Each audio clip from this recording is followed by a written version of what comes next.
You can get any value from this dictionary called new cars using the key name. The key name for this value you want to print. Say we want to display the value of a brand key from the first item of the new cars dictionary. To achieve that, you can use the following way.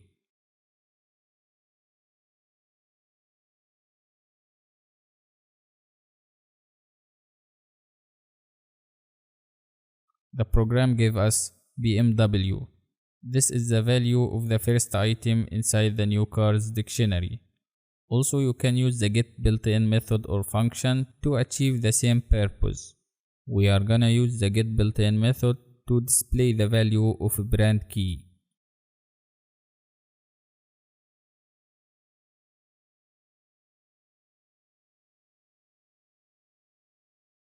And also in this case, using the get method, we got the same result, BMW, the value of the brand key. To display all the dictionary keys, you can use the keys built-in method.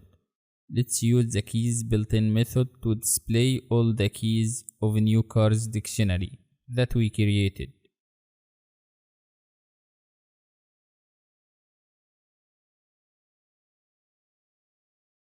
As you can see, the new cars dictionary has 3 keys: brand, model, and year.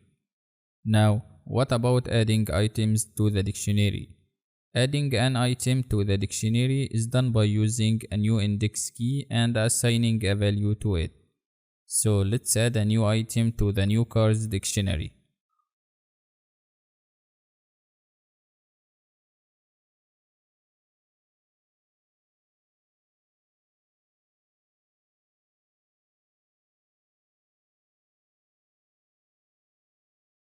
We added a new item to the new cars dictionary, and the key is called color and its value is black.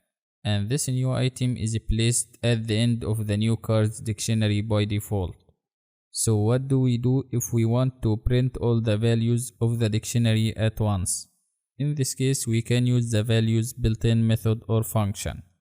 Say we want to display all the values that the new cars has.